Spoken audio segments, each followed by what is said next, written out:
দর্শক, IFIC bank নিবেদিত সংলাপ প্রতিদিন আয়নাঘরের বন্দিশালা অনুষ্ঠানে আপনাদের প্রত্যেককে স্বাগত জানাচ্ছি। আমি শফিক শাহিন।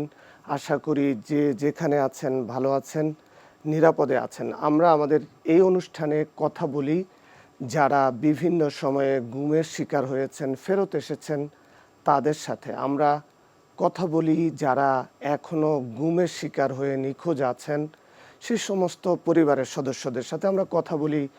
এই মানবতা বিরোধী অপরাধ নিয়ে দীর্ঘদিন ধরে যারা কাজ করেছেন সেই সমস্ত মানবাধিকার কর্মীদের সাথে আমরা আজকে আমাদের এই অনুষ্ঠানে এমন দুজন মানুষকে স্বাগত জানিয়েছি আলোচনা করার জন্য, যাদের একজন নিজেই গুমের শিকার হয়েছিলেন। তিনি এবং তার মা ঢাকায় এসেছিলেন 2015 সালের সেপ্টেম্বর মাসে। মা এসেছিলেন তার অফিসের কাজে। মায়ের সাথে মায়ের হাত ধরে আলিয়া বেগম ঢাকায় এসেছিল। আলিয়া নূর তার মাকে যখন গুম করা হলো, সেই শিশু 11 বছর বয়সী শিশু আলিয়াকেও গুম করা হয়েছিল। 24 ঘন্টা তিনি গুম ঘরে ছিলেন। দীর্ঘ 10 বছর ধরে মাকে খুঁজে ফিরছেন। এখনও তার মাকে কেন খুঁজে পাচ্ছেন না এবং তিনি কিভাবে ছাড়া পেয়েছিলেন এবং তার ভাইয়ের, তার মায়ের জন্য যে দীর্ঘ 10 বছরের অপেক্ষা, আমরা সেই সব নিয়ে আজকে তাদের সাথে কথা বলবো। প্রথমেই আমি পরিচয় করিয়ে দিতে চাই আফসানা নুরি আলিয়া। তিনি রেজিয়া বেগম রেভির কন্যা, তার মেয়ে। আলিয়া, আপনাকে স্বাগত জানাচ্ছি আমাদের এই অনুষ্ঠানে। আমরা সাজিদুল কবির সাজেল, আপনাকেও স্বাগত জানাচ্ছি। আপনি রেভির ছেলে। প্রথমেই আলিয়া, আপনার কাছে আমরা জানতে চাই যে আপনাদের পরিবারের পরিচিতিটা যদি একটু আমাদের কাছে তুলে ধরেন। আপনার বাবা কি করেন, আপনার মা কি করতেন, কবে কিভাবে আপনারা ঢাকায় এসেছিলেন, কেন ঢাকায় এসেছিলেন? জি, ধন্যবাদ। আমার আব্বুর নাম হচ্ছে নুরুল কবির। আমার আব্বু একজন পেশায় হচ্ছে কৃষক। আর আমার আম্মুর নাম রেজিয়া বেগম রেবি, উনি ছিলেন চাকরিজীবী। আমাদের ঢাকা আসার কারণ হচ্ছে আপনাদের পরিবারে কে কে আছেন আপনারা? আমার আব্বু, বর্তমান আমার আব্বু, আমরা 2 ভাই 2 বোন, মোট 5 জন আমরা। আপনার বাবারা কয় ভাই? আপনার বাবা এবং তার চাচারা বা জ্যাঠা কয়জন? 4 ভাই। ওনারা কি করেন? ওরা আমার বড় আব্বুর হচ্ছে সওদাগর, আর হচ্ছে সবাই হচ্ছে কৃষক। আচ্ছা, এমনি ওনাদের রাজনৈতিক কোনো পরিচয় আছে কিনা? ওনারা রাজনীতির সাথে জড়িত কিনা? না, আমাদের ফ্যামিলিতে রাজনীতির মানে এত সম্পর্কিত না, মানে না, একদমই না। আপনার রাজনীতি আর আমাদের একটা রিলেটিভ কিছু ইয়া না, কোনো সম্পর্ক না রাজনীতির সাথে, সাধারণ মানুষের মতো। আচ্ছা, তা আপনারা যে কয় ভাই বোনের কথা বললেন? আমরা হচ্ছে 2 ভাই 2 বোন। আপনি কি সবার বড়? জি, আমি হচ্ছে সবার ছোট। সবার ছোট? জি। আচ্ছা, আর আপনার বড় যারা ভাই বোন আছে তারা? আমার বড় ভাই হচ্ছে এখনো স্টুডেন্ট। আর আমার বড় বোন সাজেল কি সবার বড়? না, সাজেল হচ্ছে মেজো।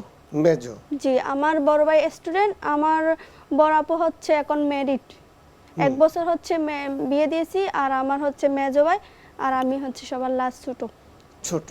তো কবে আপনারা কি জন্য ঢাকায় এসেছিলেন?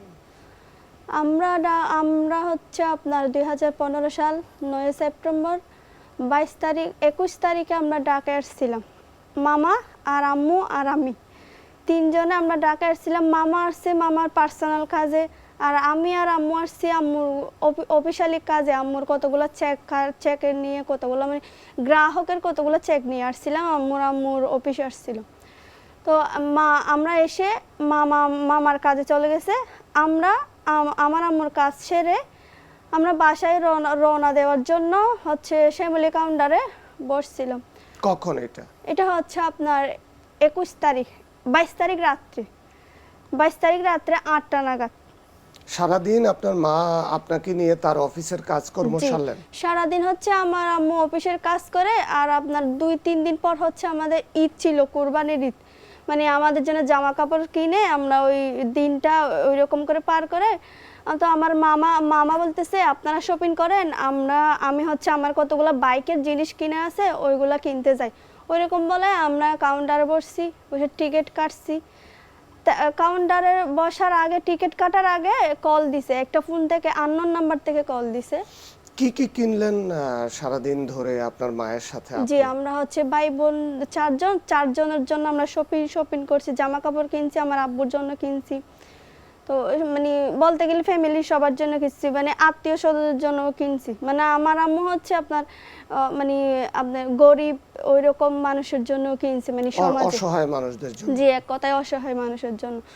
ওইগুলো কেনার পর আমরা কাউন্টারে যাওয়ার আগে মানে আমার মামার নাম্বার থেকে কল আসছে। হুম। কল আসছে বলতেছে হ্যাঁ আপনার বাইকে হচ্ছে ডেল্টা ডেল্টা ইয়াতে হসপিটাল। হসপিটালে ভর্তি করাইছি, আপনার বাই হচ্ছে অ্যাক্সিডেন্ট করছে। হুম। তো আমার আম্মু বলতেছে অ্যাক্সিডেন্ট করছে।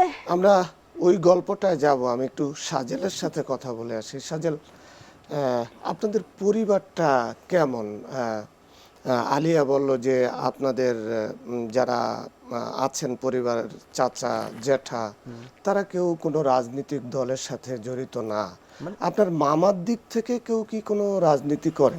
আসলে রাজনীতিক বলতে এখন বাংলাদেশের মানুষ তো মোটামুটি রাজনীতিক মানে রাজনৈতিক দলের কোনো পদে আছে কিনা? ডাইরেক্টলি পদে নেই, মানে সাপোর্টার হিসাবে এরকম আছে আর কি। আমাদের পরিবারটা হচ্ছে যে আমার দাদুদের পরিবার হচ্ছে যে একেবারে স্টেশনের গিরা বাজারের মধ্যে। আমার আমার চাচা আছে একজন খাট, বিশেষ করে মানে স্থানীয়ভাবে যে খাট কাটে এর সাথে সম্পৃক্ত। আর আবার বড় চাচার একটা মার্কেট আছে, উনি আবার এখানে একটা দোকানও করে। আর আমার মেজো চাচা যিনি আছেন উনি আগে একটা দোকান করতো, উনি স্টাডি করছে আর কি। আর আমার আব্বু পড়াশোনা করে নাই, আমার আব্বু এই সুপারি ব্যবসা করতো আগে, এক সময় মাছের ব্যবসায়ী ছিল, এখন কৃষি কাজের সাথে জড়িত আর কি, এরকম আর কি। বাসায় সুপারি বাগান আছে, ওই এইটা নিয়ে আছে আর কি আমার আব্বু। আমরা হচ্ছে যে ভাই বোন টোটাল 4 জন। আমি হচ্ছে যে বিশেষ করে আমার বড় ভাই আর বড় বোন ক্লাস 1 থেকে একসাথে, ওনারা এখন অনার্স 4 ইয়ারে শেষের দিকে, আমরা এখন অনার্স 3rd ইয়ারে। ক্লাস 1 থেকে একসাথে আমরা। আম্মু এভাবে দিয়েছিল যে একজনকে প্রোটেক্ট করতে পারে, ছেলে আর মেয়ে, এভাবে করে দিয়েছিল আমাদেরকে। আমি এখন এই কক্সবাজার ইন্টারন্যাশনাল ইউনিভার্সিটিতে এলএলবি করতেছি, 5th সেমিস্টার শেষ হয়েছে আমার। আমার বোন এখন এই সিটি কলেজে অধীনতা অবস্থায় আছে। তো এই হচ্ছে আমাদের পরিবারের। আমার আম্মু এডুকেটেড পার্সন ছিল, আমার আম্মু একজন বিমা কর্মী ছিল আর কি, হোমল্যান্ড লাইফ ইন্স্যুরেন্স কোম্পানি লিমিটেডে। তিনি কক্সবাজার সার্ভিস সেন্টারের একজন স্টাফ ছিল এবং ব্রাঞ্চ ম্যানেজার ছিল উনি। তো আমার আম্মুর বিষয়টা হচ্ছে, আর আব্বুর ইয়েটা হচ্ছে যে আমাদের আমি আপনাকে ওই দিকে নিয়ে যাচ্ছি। আমার আম্মু আর আব্বুর যে আমরা যে বসত বিটা আছে, এই বসত বিটা নিয়ে দীর্ঘদিন ধরে আমাদের সাথে তখন আমার বয়স হচ্ছে যে তখন 12। আমরা ওই আলোচনাটায় যাব, কিন্তু আমরা জানতে চাচ্ছি যে 2015 সালের 21শে সেপ্টেম্বর আপনার মা সর্বশেষ আপনার মায়ের সাথে আপনার দেখা হয়েছিল। কি বলে আপনার মা আপনার কাছ থেকে বা আপনাদের কাছ থেকে বিদায় নিল, আলিয়াকে নিয়ে ঘর থেকে বের হয়ে গেল? আমি চলে যাচ্ছি হচ্ছে যে এই যখন আমি বাসা থেকে বের হচ্ছি তখন আম্মু বাসায় ছিল। আমরা সন্ধ্যায় বের হবে, আমরা সকালের দিকে স্কুলে যাচ্ছি, আমি স্কুলে যাচ্ছি বিশেষ করে। আম্মু আর আলিয়া সন্ধ্যার দিকে বের হয়, আলিয়া ওই দিন স্কুল যাচ্ছে না। তো আমি এই স্কুলে যাওয়ার জন্য টাকার জন্য বায়না করতেছিলাম। আম্মু বলতেছে যে টাকা দেওয়া যাবে না, তুমি ওই নাস্তা আছে নাস্তা নিয়ে চলে যাও, টাকা দেওয়া যাবে না। তো আমি এক পর্যায়ে এসে আম্মুর সাথে ব্যাগ ট্যাগ নিয়ে গেছিলাম, আমি টাকা নিয়ে নেই, নাস্তা নিয়ে বাসা থেকে ব্যাগে নাস্তা নিয়ে আমি চলে গেছি। লাস্ট আমার দেখা হয়েছিল ওই সময়। আর যখন এই নাস্তা নিয়ে গেছিলেন? হ্যাঁ, নাস্তা নিয়ে চলে গেছি আমি। তার মানে কি ওইটাই আপনার মায়ের হাতের? হ্যাঁ, লাস্ট দেখা আমার। মায়ের হাতের লাস্ট খাবার খেলেন আপনি? হ্যাঁ, এটাই একেবারে লাস্ট আমার আম্মুর সাথে দেখা।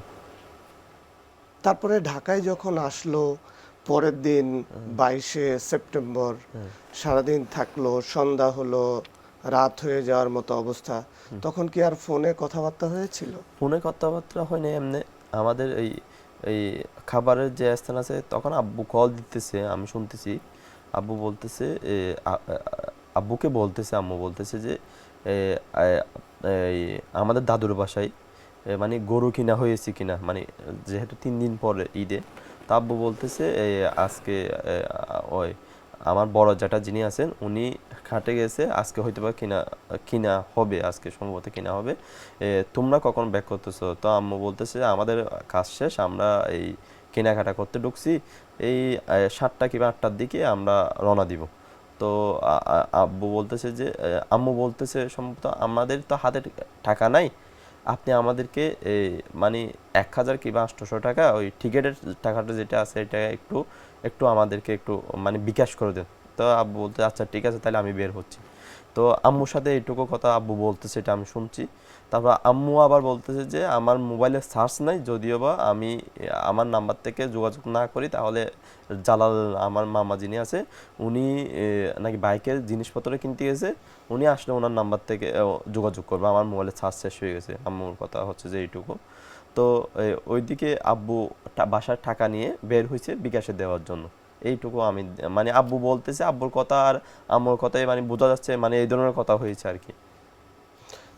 আপনার মামা শাহজালালের ফোন থেকে কি কথা বলা হলো, কি ফোন আসলো? ফোন দিয়েছিল যে শাহজালালের নাম্বার থেকে কল করা হয়েছিল যে আপনার ভাই গাড়ি অ্যাক্সিডেন্ট করছে, এখন ডেল্টা হাসপাতালে আছে, আপনি আসেন। অর্থাৎ গাবতলীর পাশেই যে ডেল্টা হাসপাতাল। জি, আমি কিন্তু তখন জানতাম না কোনটা কি হাসপাতাল, এটা আমরা চিনি না, শুধু এমনি নামটা বলছিল। তো আমার আম্মু বলতেছে যে আমার বাইকে দেন, আগে বাইকে দেন। মোবাইল, হ্যাঁ, ফোনটা বাইকে দেন। তোরা বলতেছে যে দেওয়া দেওয়া যাবে না, আপনি আসেন, অবস্থা গুরুতর, মানে অবস্থা খারাপ। ওইটা বলার পর আপনার কেটে দিছি। আবার আম্মু কল দিচ্ছে, কল যায় না।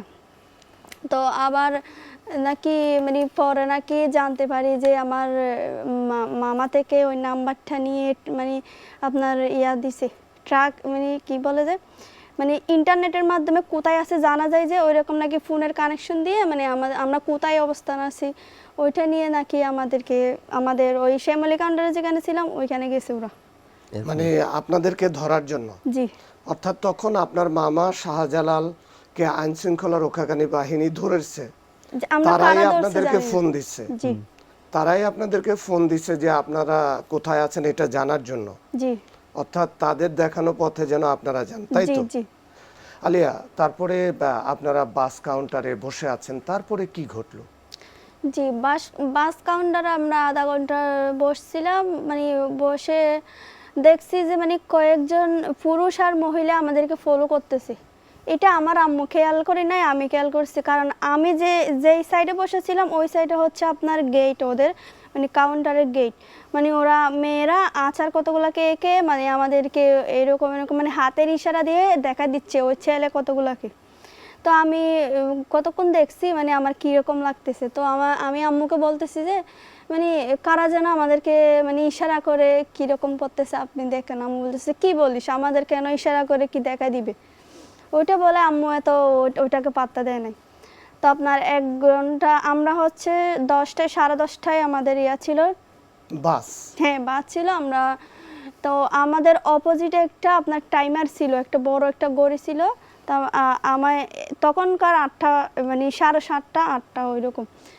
তো আম্মু যখন বলতেছে যে আরেকটা মহিলার ছিল, ওইটাও উখিয়ার, মানে উখিয়ার যাত্রী, ওর সাথে আম্মু অনেক গল্প করতেছে, ওইটাকে অত প্রাধান্য দেয় নাই। আপনার আধা ঘন্টা হয়েছে, আধা ঘন্টা হওয়ার পরে একটা আপনার হাইস গাড়ি এসে, সাদা একটা সিলভার কালারের একটা হাইস গাড়ি এসে মানে ঢুকছে। 5 জন মেয়ে আপনার না 3 জন মেয়ে আপনার 5 জন ছেলে, টোটাল হচ্ছে 7 জন। তো ওরা এসে আপনার ঢুকা মাত্র আম্মুর কাছে গেছে। আম্মু তো নেকাপ পরা ছিল, টান দিয়ে খুলছে। টান দিয়ে খোলার পর বলতেছে যে হ্যাঁ এটাই তো রেবি। তো আরেকজন অপোজিটে আরেকজন বলতেছে যে রেবি, ওটা রেবি না, রেবিটা আরো অনেক ফর্সা। বলতেছে যে হ্যাঁ একটু কালো কালো। কলে কিন্তু কে যেন কলে বলতেছে যে হ্যাঁ এইটাই রেবি। আমার গায়ে ছিল একটা হলুদ কালারের একটা ফ্রক ছিল, বলতেছে সাথে কি হলুদ কালারের ফ্রকের একটা মেয়ে আছে। হ্যাঁ আছে, এটা কিন্তু আমি সরকার একটা শুনছি। তো বলতেছে হ্যাঁ এটাই রেবি। তো ও বলতেছে যে ও তো তেমন ফর্সা না, মানে একটু কালো লাগতেছে। বলে হ্যাঁ এখন কালো হয়ে গেছে কিন্তু ওইটাই রেবি। ওইটা বলার পর আম্মুকে দুইটা মেয়ে এসে ধরছে।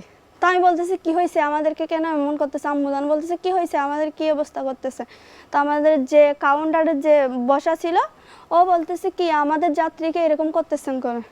এইটা বলে ওরা বলতেছে আমরা প্রশাসন, মানে ওদেরকে রিভলভার একটা বাইর করে বলতেছে আমরা প্রশাসন। তো ওরা আর কিছু বলে নাই। কিছু না বলে ওরা মানে আমাদের সাথে আর কিছু বলে নাই, ধাক্কি করে, একদম ধাক্কি করে আপনার গাড়িতে তুলে ফেলছে। গাড়িতে তোলার পর মানে আমরা অনেক কথা জিজ্ঞেস করছি, কিছুই বলে না। গাড়িতে তোলার পর আমাদেরকে একটা কাপড় দিয়ে চোখ বেঁধে এইভাবে হচ্ছে আপনার হ্যান্ডকাপটা লাগাইছে, আমার আর আমার আম্মুকে লাগাইছে পিছন দিয়ে দুইজনকে। আমাদের মানে এক সিটে ছিলাম, আমার আম্মু মাঝখানে ছিলাম, ওইখানে একটা ছেলে, এখানে কিন্তু মেয়েরা আমাদের পাশে ছিল। তো তখন বয়স 11। জি, আমরা যে অভিযোগ পেলাম সে অভিযোগের ভিতরে লেখা এই 11 বছরের শিশুকে ওরা পিছন থেকে হাত করা পরালো। হ্যাঁ জি, আমাকে পড়াইছে, আমার আম্মুকে পড়াইছে। আর ওরা অনেক খারাপ ভাষায় কথা বলতেছিল, তুই তুকারি করে কথা বলতেছিল। তো আপনার কতক্ষণ গাড়ি চালানোর পর ওরা সাউন্ড বক্স দিয়ে বড় করে সাউন্ড বক্স দিয়ে বলতেছে যে তুমি পিছনের সিটে চলে যাও। আমি বলতে যাবো না। তা আমার তো হাত বাঁধা, আমি কিছু ধরতেও পারতেছি না। তো আমার পেছনের সিটে কয়েকজন আমাকে এভাবে তুলে পেছনে নিয়ে গেছে। তো আমি কান্না করলো, ওরা মানে হাত দিয়ে গাল চেপে ধরে তো দেখতেছি সাউন্ড আরো আপনার সাউন্ড বক্সে সাউন্ড আরো বাড়াই দিছি। কতক্ষণ পর শোনা যাচ্ছে যে মানে মারতেছে মনে হয়। আমার আম্মু বলতেছে আলিয়া আমাকে মারতেছে। আমি বলতেছি আমি তো এত শুনতে পারতেছি, আমি বলতে কে মারতেছে? মারতেছে আলিয়া আমাকে মারতেছে। তো আমি চিৎকার করলো, ওরা আমাকে একজনে ধরে না, দুইজনে চাপায় থাকে। এটা আবার আপনার কতক্ষণ পর আবার সাউন্ড বক্স ওইটা বন্ধ করছে, তাও আমাকে আম্মু জানের কাছে দেয় নাই। তো আপনার 1 ঘন্টার মতো গাড়ি চালিয়ে আমাদেরকে হচ্ছে গাড়ি আবার একটু পর থামাই, কয়েকজন বাইর হয়, মানে ওরা কি আলাপ করে আবার ঢুকে বাইর হয় ওইরকম। তারপর 1 ঘন্টার মতো গাড়ি চালাইয়ে আপনার 2টা গেট খুলে আমাদেরকে হচ্ছে 3টা সিঁড়ি বেয়ে একতলা মনে হয় এটা ওইখানে ঢুকাইছে।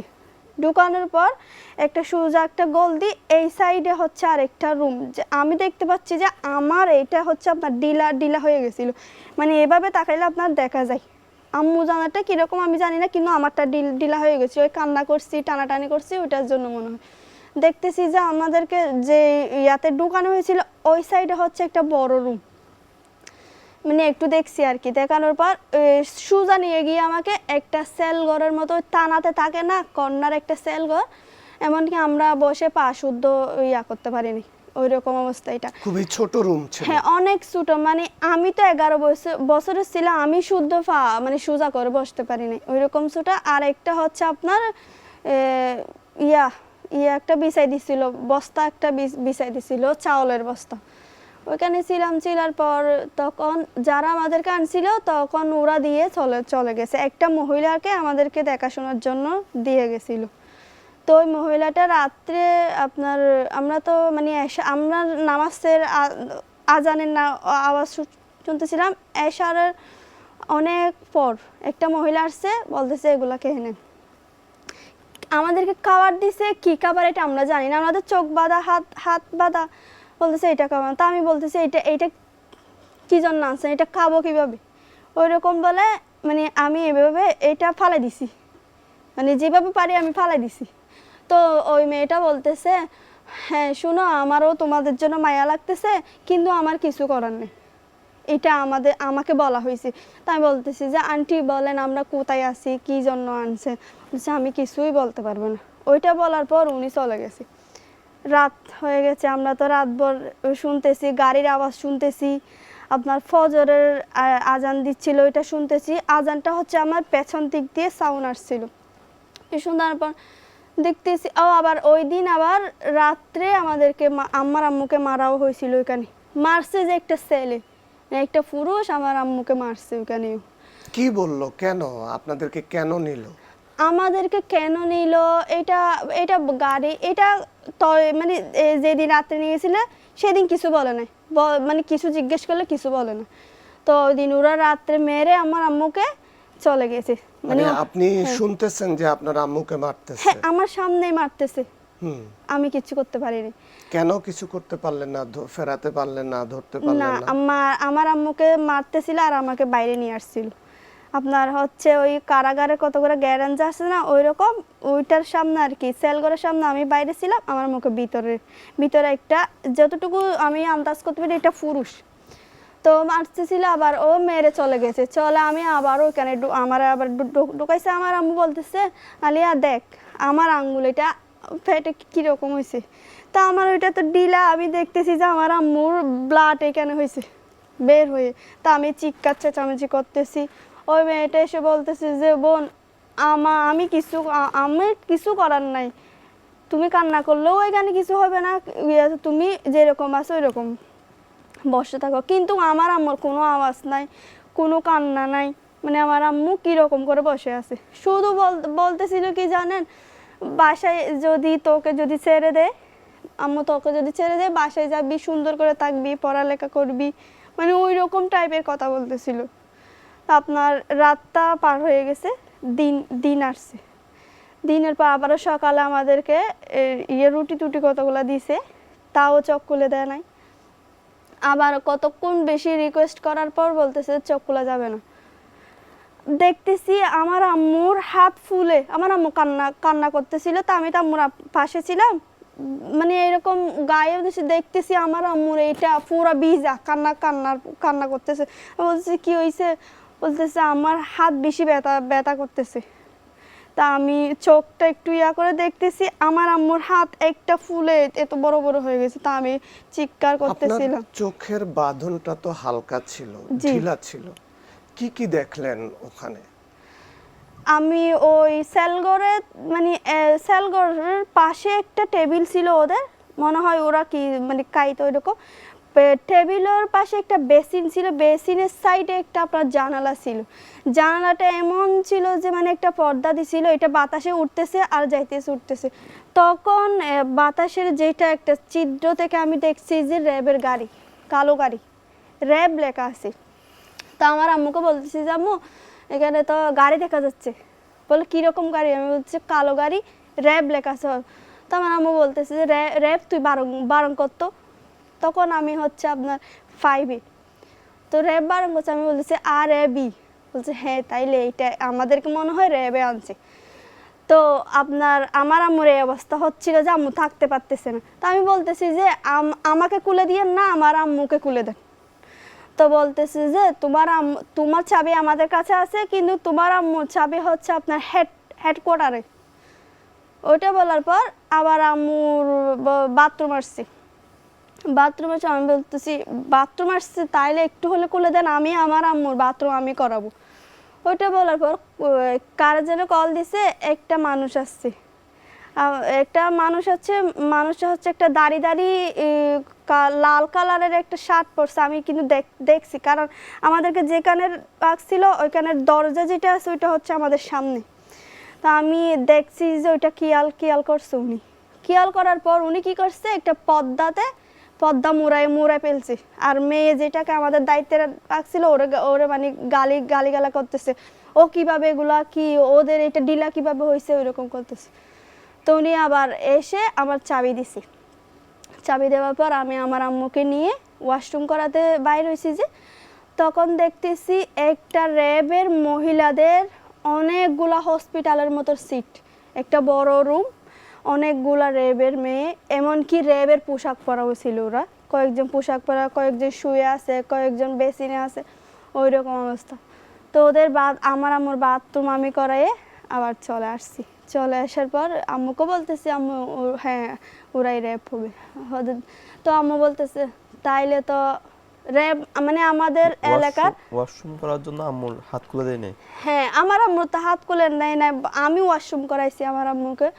তো আম্মু বলতেছে আমাদের এলাকায় একটাই আতঙ্ক হয়ে গেছিল যে র্যাব মানে সবাই একটু ভয় ভয় ভয় পাইতো। তো আমার আম্মু বলতেছে যে র্যাব তাইলে নাকি আমাদেরকে মেরে মেরে ফেলবে। আপনাকে কখন ছেড়ে দিল, কোথায় ছেড়ে দিল, কিভাবে ছাড়লো? আমাকে হচ্ছে একদিন এক রাত পর, ওই যে সেম টাইমে আনছিল রাত মাগরিবের পর, আমাকে হচ্ছে আবার মাগরিবের পর আপনারা যে লোকগুলো আমাদেরকে এখানে দিয়ে গেছিল ওরা আবার আসছে।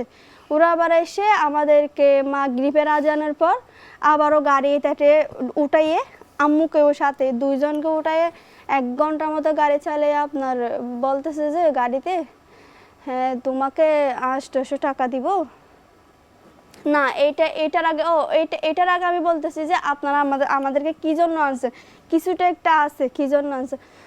ওরা বলতে তোর আম্মুর সম্পত্তি, তোর আম্মুর টাকা সব লাগবে। আমি বলতেছি আমাদেরকে তো ওইরকম সম্পত্তি আর টাকা নাই, তো আপনি কি জন্য কি, আমাদের তো কিছু নাই। আর আমার আম্মুকে ছেড়ে দেন, আমাদের যা আছে, আমাদের বসত বিড়ে যা আছে সব বেচে আপনাকে দিয়ে দিব, তাও আমার আম্মুকে ছেড়ে দেন। ওই দাম বলতেছে না তো তুই চলে যাবি, তোর আম্মুকে 3-4 দিন পর আমরা দিয়ে আসবো। তারপরে গাড়িতে তুললো? না ওগুলা কথা হচ্ছিল গাড়িতে, গাড়ি চলা অবস্থায় কথা হচ্ছিল। ও গাড়িতে বলতেছে যে একটা আমার আম্মুর একটা টাকার একটা ব্যাগ ছিল ছোটো, ওইটাতে 800 টাকা। আর বলতেছে আমাকে তুমি তো মানে 11 বছর ওই তো অত কিছু জানো না, ওইটা বলে একটা চিরকুটে আমার আব্বুর নাম ঠিকানা ডিটেইলস সব দিয়ে। বলি ওই 800 টাকা যেটা আছে এটা সম্ভবত আমার আব্বু যেটা বিকাশে করে পাঠাইছিল, ওইটাই আমার আম্মুর ব্যাগে ছিল আর কি। এই বাকিটা বলো। জি আমার আম্মুর ব্যাগ থেকে আমি জানি আমার আব্বু টাকা কত পাঠাইছে এটা আমি জানি না, কিন্তু 800 টাকা নিয়ে ওই ব্যাগে একটা ছোটো ব্যাগে দিয়ে আমাদের বাড়ির ডিটেলস দিয়ে বলতেছে যে তোমাকে কাউন্টারের আশেপাশে দিয়ে আসবো, তুমি কক্সবাজারে একটা সিট নিয়ে চলে যাইও। তা আমি কান্নাকাটি করতেছি, না আমি যাব না, আমার আম্মুকে ছাড়া যাব না। বলতেছে তোমার আম্মুকে 3-4 দিন পর দিয়ে দিব। তখন আমার সাথে মানে ভালো ব্যবহার করতেছে, তখন তো আমি জানি না আমার সাথে কি হতে যাচ্ছে। তা আপনার কতক্ষণ পর ওরা বলতেছে তুই তুই তুই কান্না করলেও কিছু হবে না। ওইটা বলার পর আপনার গাড়ি খুলছে, ওরা গাড়ির ইয়াটা খোলার পর আমার তখনও কিন্তু এটা বাধা ছিল। গাড়ি এটা খোলার পর এইটা খুলে দিছে, পেছনে একজনের ট্রেনে খুলে দিছে। খুলে দেওয়ার পর ধাক্কা দিয়ে আপনার মানে একদম একটু স্লো করে গাড়ি ধাক্কা দিয়ে, তখন অনেক বৃষ্টি হচ্ছিল, আপনার কমলাপুরে অনেক বৃষ্টি হচ্ছিল। ধাক্কা দিয়ে আপনার নালা অর্ধেক আপনার এই রাস্তার পাশে ফেলে দিছে। তখন আমি একটা চিৎকার শুনছি যে আমার আম্মু, ও আল্লাহ বলে একটা চিৎকার করছি। তো সাথে সাথে আমি তো উঠতেও পারি না যে গাড়ি এটা কোন দিকে গেছে আর দেখি না। ও আপনার আমাকে নাকি একজন ইমাম এশারের নামাজ পড়াতে যাওয়ার জন্য বাইরে হয়েছিল। ইমাম ওইখানে আমি একটু বলি, ওই আমরা ওইদিকে আমার আব্বু রাতে কল দিচ্ছে, আমার আম্মু ওকে মানে কল দিচ্ছে যে মানে বাসায় আসতেছে কিনা, কল মোবাইল ঢুকতেছে না, মোবাইল অফ। আমার মামার নাম্বারে কল দিচ্ছে, মোবাইল অফ। দিনের দিকে কল দিচ্ছে, মোবাইল অফ। তো এক পর্যায়ে আমার আব্বু বলতেছে যে আমার বড় ভাইকে বলতেছে যে বাইকটা নিয়ে বের হ, কাউন্টারে গিয়ে দেখি, শ্যামলী কাউন্টারে, সেটা তো আমাকে ফোনে বলছে, আমি কাউন্টারে গিয়ে দেখি। তখন এই আসরের সময় আসার কথা হচ্ছে, সকালে পৌঁছার কথা, রাতে গাড়ি উঠল। তো আব্বু আসরের দুপুর শেষ হয়ে গেল, আসর শুরু হলো, তারপরেও কোনো খবর নাই। আব্বু কি করছে, আসরের সময় বের হয়ে এই কক্সবাজার আসলো।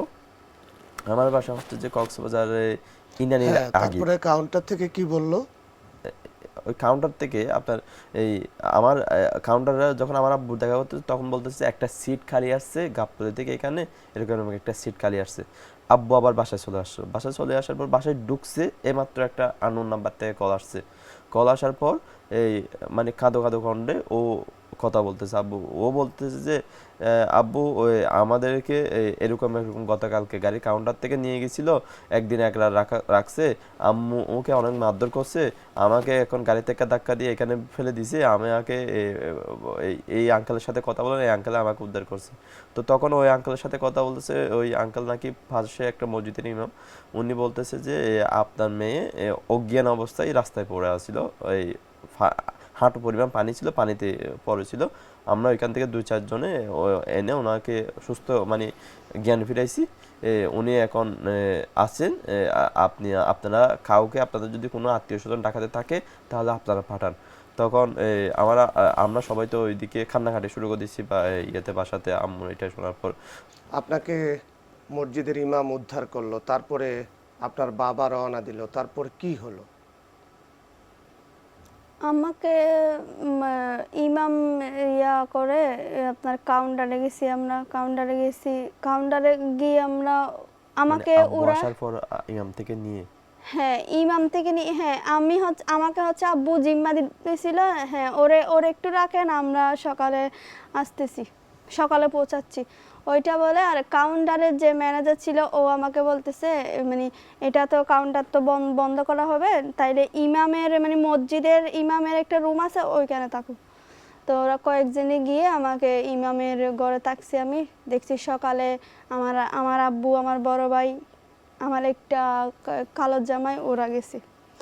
ওরা যাওয়ার পর আমাকে নিয়ে অনেক খোঁজাখুঁজি করছে, মানে তো আমরা আবার র্যাব 2-তেও গেছিলাম। প্রথমে কোথায় গেছে এখন? প্রথমে গেছি যে আমরা ইয়াতে কাউন্টারে গেছি। কাউন্টারে যাওয়ার পর ওরা বলতেছে হ্যাঁ ওইরকম মানুষ এসে আপনার হাইস গাড়ি এসে 5 জন মানুষ এসে এভাবে নিয়ে গেছে। ওইটা ওইখান থেকে শিওর হয়েছে, বলতেছে আমরা জানি না কোথায় নিয়ে গেছে।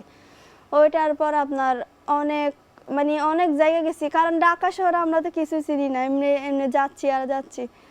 তো আমরা হচ্ছে আপনার র্যাব 2-তে গেছি।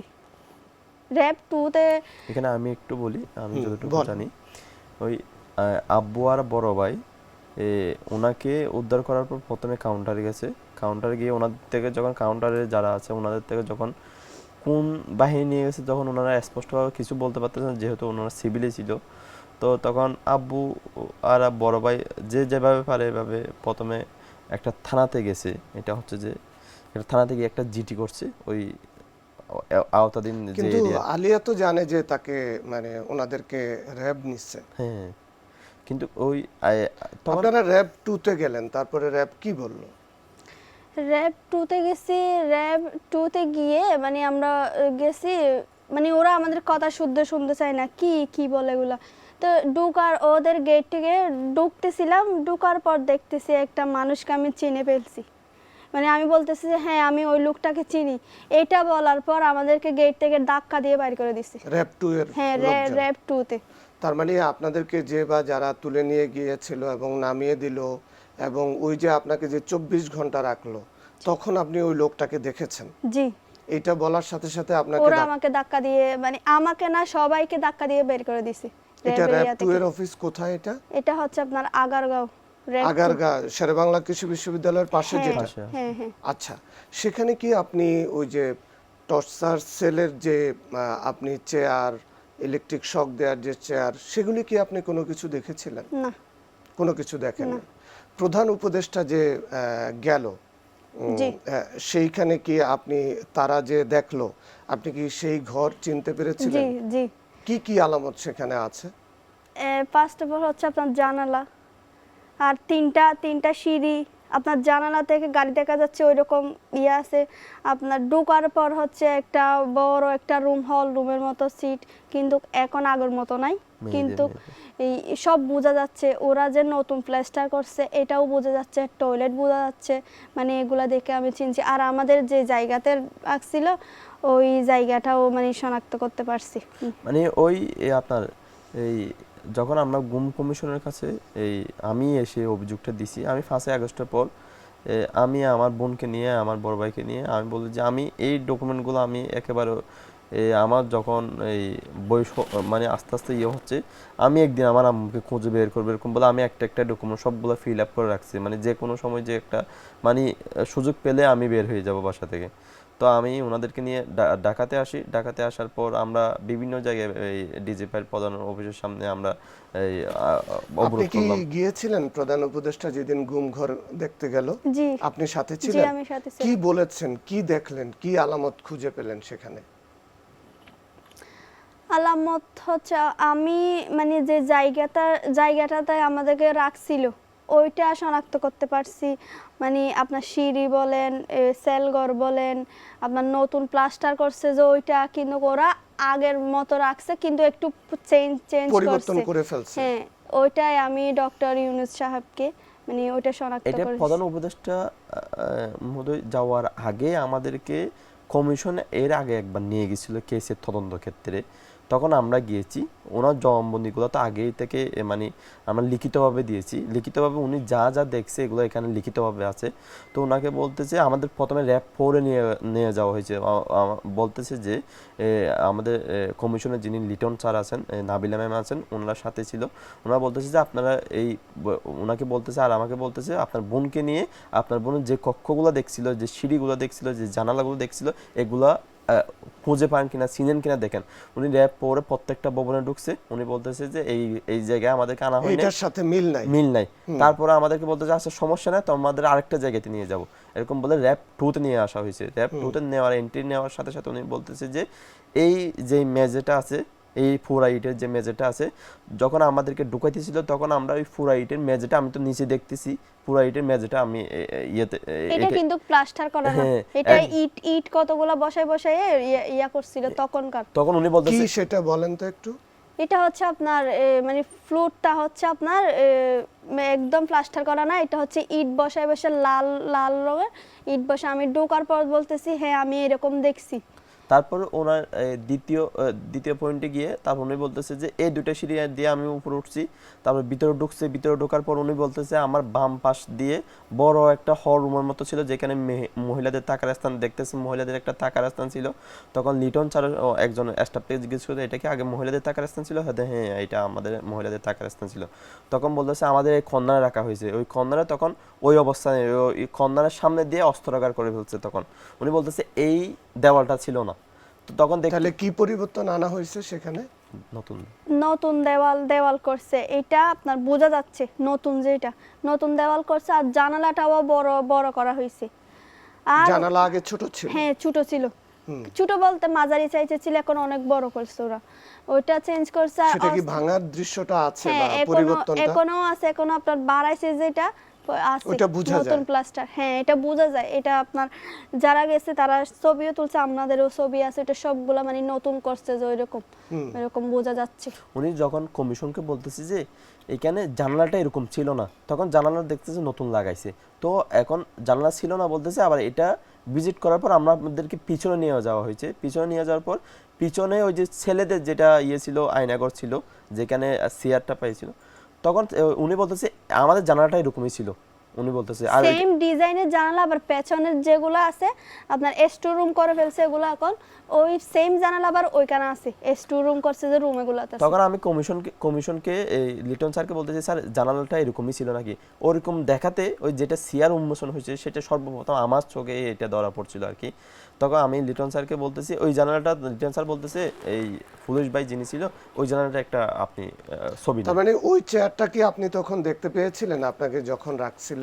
না না তখন দেখতে পাই নাই, কিন্তু আপনার গুম কমিশনারের সাথে যেদিন গেছিলাম তখন হচ্ছে আমি জানালাটা চিনছিলাম। জানালার পাশে হচ্ছে এটা অনেকগুলো আপনার বস্তা টস্তা দিয়ে ওইটা ডাকায় রাখছে, আমার ভাই এটা বাইর করছে। আমি যখন জানালাটা তুলতে গেছি তখন দেখছি যে অনেকগুলা বস্তা উপরে দিয়া। মানে ওই চেয়ারটার পার্থক্যটা কি, কেন আপনার ওইটার দিকে নজর গেল?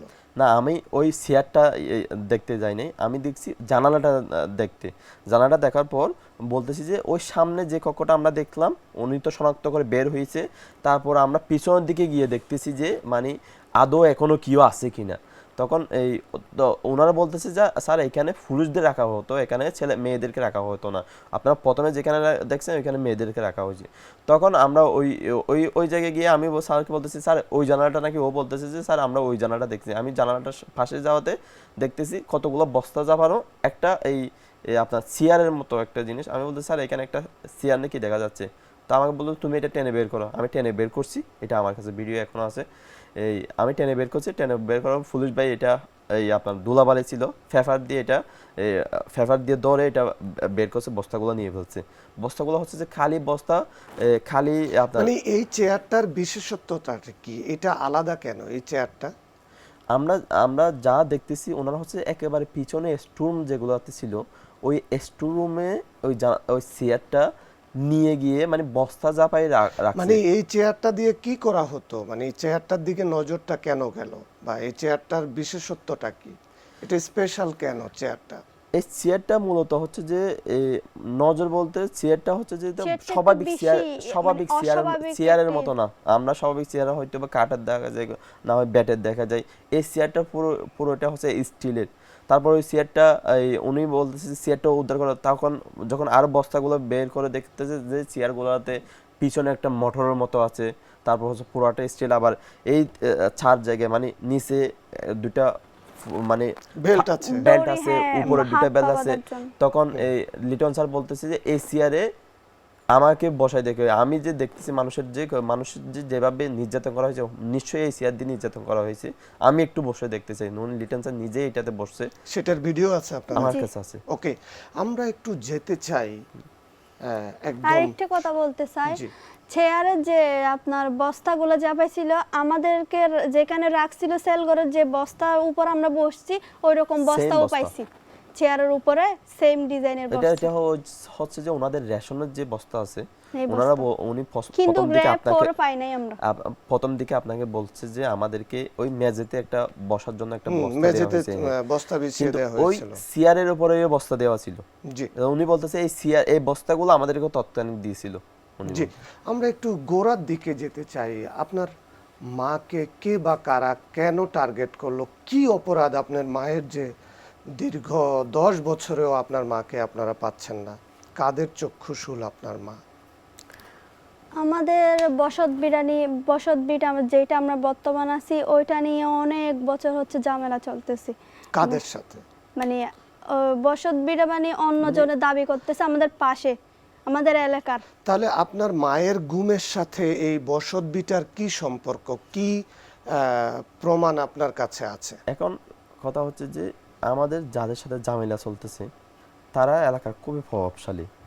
এই যাদের সাথে ঝামেলা চলতেছে মানে দুইটা ওরা রিলেটিভ। আরেকটা হচ্ছে যে আমার বড় বোন যিনি আছে, ওনাকে নিয়ে একটা শ্লীলতা হানির একটা ছিল, একজন স্বাস্থ্যকর্মী। মানে আমাদের যাদের সাথে ল্যান্ডে ঝামেলা চলতেছে, ওনাদের বাসার পাশে হচ্ছে যে ওনার আপনার স্বাস্থ্য Community কমপ্লেক্সে clinic। উনি চাকরি করে। তো ওনার সাথে শ্লীলতা হানির একটা অভিযোগ কি নাম ওনার? ইউনুস? ওনার নাম হচ্ছে যে আব্দুল হামিদ। আর আব্দুল হামিদ। ল্যান্ডের বিবাদ চলতেছে, উনি হচ্ছে ইউনুস। ইউনুস। হ্যাঁ, আর তারপর আব্দুল ছবিকে? আব্দুল ছবি হচ্ছে যে এই আব্দুল হামিদের ভাই। আচ্ছা। এই আব্দুল হামিদ আর ইউনুস উনি মামলার বিষয় নিয়ে, আর উনি হচ্ছে যে জায়গা সম্পর্কিত বিষয় নিয়ে। আর ওনাদের হচ্ছে যে অফিস আর বাসা এক পাশে, আমাদের বাসা থেকে আপনার বড় বোনকে নিয়ে সমস্যা। হ্যাঁ। তো আপনার মা গুমের পরে কে বা কারা ফেসবুকে স্ট্যাটাস দিয়েছিল আপনারা?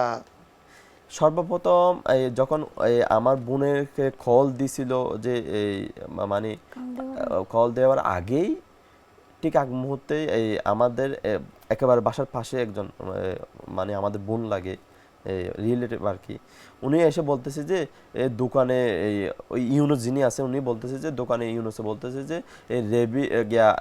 রেবি আন্টিকে নাকি ইয়েতে রেবি আন্টিকে, আলিয়ারে নাকি, আর ওই জালালকে নাকি ডিবিএ ধরে ফেলছে, ওনাদেরকে নাকি কালকে থেকে অ্যারেস্ট করছে। মানে সর্বপ্রথম আমরা শুনতেছি তখন ওনার কলটাই আসে নাই।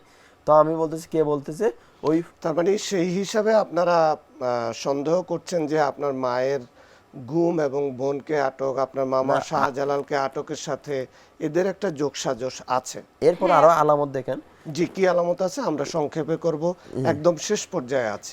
এরপরে দেখেন এই উনাদের এই যিনি আছেন এই আব্দুল হামিদ আছেন, উনি ফেসবুকে স্ট্যাটাস দিছে যে এই রেবি এবং রেবির ভাই সহ ওনারা গ্রেপ্তার হয়েছেন। এরকম কোথায় আমাদের কি কোনো ডকুমেন্টস আছে আছে আমার স্ট্যাটাসের? কাছে। হ্যাঁ, ওনারা স্ট্যাটাস দিল কবে? মানে হ্যাঁ, ওই কাগজটা কি আরো পিছনে মনে হয়, স্ট্যাটাসের কাগজটা আরো পিছনে আপনার মায়ের ছবি দিয়ে ওরা স্ট্যাটাস দিয়েছিল ফেসবুকে। জি, এই যে, ছবি এটা এই যে, দিয়ে এটা দিয়ে আচ্ছা, হ্যাঁ। মানে 10 বছর হয়ে গেল আপনার মায়ের স্পর্শ পান না আপনারা, কিভাবে চলছে আপনাদের আসলে? আমরা বলতে গেলে এই 10 বছর কখন মাকে পাবো এই এই- এই এই মানে মুহূর্তটার জন্য মানে খুবই আগ্রহ ছিলাম। যে অনেকে বলতেছে যে এই অনেক মানে মহিলাদেরকে ওইখানে নিয়ে যাওয়া হয়েছে, ওনারা হয় সম্ভবত আপনার দিয়ে দিই। মায়ের সাথে কখন শেষ স্পর্শটা হলো আপনার? যেদিন আমাকে গাড়ি থেকে 22 তারিখ গাড়ি থেকে যেদিন ধাক্কা দিয়ে ফেলে দিয়ে হয়েছিল, তখন স্পষ্ট আর কথা হয়েছিল একটাই। আমার আম্মু বলতেছে যে যদি তোর তখনও জানতাম না যে আমাকে যে দিয়ে দিবে, তখন আম্মু বলতেছে যে যদি তোমাকে দিয়ে দে বাসায় সুন্দর করে থাকবে, আব্বুর কথা শুনবে, পড়ালেখা করবে, এটাই লাস্ট কথা। ওকে, আমরা শেষ করি আজকে। আমি ওইখানে আরেকটা জিনিস বলতে চাই, ওই আব্দুল হামিদ যিনি আছেন ওনার ভাই একটা র্যাবে আছে, মানে তখন র্যাব 2 তে ছিল। তখন র্যাব 2 তে উনি ইয়েতে ছিল, মানে কর্মরত অবস্থায় ছিল। কি নাম ওনার? ওনার হচ্ছে আব্দুস ছবি, যেটা আমি অভিযোগ দিয়েছি। আব্দুস ছবি র্যাব যেটা লেখা, হ্যাঁ আব্দুস ছবি, হ্যাঁ, উনি র্যাবের র্যাবে ছিল তখন। ও। তখন আমরা ওই ওই উনি র্যাবে ছিল, উনি স্ট্যাটাস দিছে, উনি দোকানে এখন কি বলতেছে। উনি আছেন র্যাবে? উনি এখন সম্ভবত জানি না, উনি হয়তো বা র্যাবে নেই, কিন্তু শিওর জানি না আমি এখন কোথায় আছে। উনি কি পুলিশে চাকরি করতেন নাকি উনি র্যাবের কি ছিলেন? উনি মানে এই র্যাবে ছিল সেটা জানি, তবে সম্ভবত উনি এখন বর্তমানে র্যাবে নাই, বর্তমানে ওকে, র্যাবে নেই। আমরা চাই যে আপনাদের এই ঘটনায় এই যে আব্দুস ছবি যিনি র্যাবে কর্মরত ছিলেন, আপনারা দাবি করছেন যে আপনার মায়ের আর ওই যে আমার গুমের সাথে এই ভদ্রলোক এবং মোহাম্মদ ইউনুস এবং আব্দুল হামিদ এরা জড়িত। আমরা চাই গুম কমিশন এবং আন্তর্জাতিক অপরাধ ট্রাইব্যুনাল এদেরকে জিজ্ঞাসাবাদ না, করবে। এখানে আপনার এখানে আরেকটা বিষয় আমি অ্যাড করতে চাই। এখানে আমার বোনকে যে কল দিয়ে যে বলতেছে যে হলুদ ড্রেস পরা আছে, এটাই আমরা পরবর্তী ওই যে এই যেটা পুতিয়ে আছে ওনার একটা মার্ডার, রিসেন্টলি মার্ডার কেসে একটা ওনার 2 ভাই আপনার আসামি হয়ে জেল কেটে বের হয়েছে। ওনাদের সাথে মানে এলাকার প্রায় 30খানা মামলা এরকম একটা মানে জায়গা জমি নিয়ে একটু বেশি ওরা থাকে। তো ওনারা যখন যাদেরকে মার্ডার করছে ওনারাই আমাদের প্রতিবেশী, ওনারা যারাকে মার্ডার করছে ওনার এক মামা ওনার কি বন্ধু ছিল। উনি আমাদেরকে এসে বলতেছে যে তোমার আম্মুর মার্ডারের সাথে ওনারা জড়িত। আমি একটুখানি শুনছি, উনি মোবাইলে কথা বলতেছে যে ওই যে তোমাদের যখন নিয়ে যাচ্ছে হলুদ ড্রেস পরা এরকম তোমাদের সব ইনফরমেশন দিচ্ছে উনি। মানে ওনার নাম হচ্ছে যে আমার বাসার পাশে, মানে এই আমাদের ল্যান্ডের ঝামেলা চলতেছে, ওনারা নিয়ে গিয়ে এখানে একজনকে বসাই দিছে। উনি হচ্ছে যে আব্দুর রশিদ। হ্যাঁ, ঠিক আছে, আমরা শেষ করি আজকে। দর্শক, আমরা চাই সাজেল এবং আলিয়ার মা রেবিকে ফেরত দিবে আইন শৃঙ্খলা রক্ষাকারী বাহিনী, এবং যারা এই গুম অপরাধের সাথে জড়িত তাদেরকে আইনের আওতায় আনবে। আজকে আমরা এখানেই শেষ করতে হচ্ছে। আগামী অনুষ্ঠানে অন্য কোনো অতিথিকে নিয়ে আবার আপনাদের সামনে হাজির হব। ততক্ষণ আপনারা ভালো থাকুন, নিরাপদে থাকুন, সুস্থ থাকুন।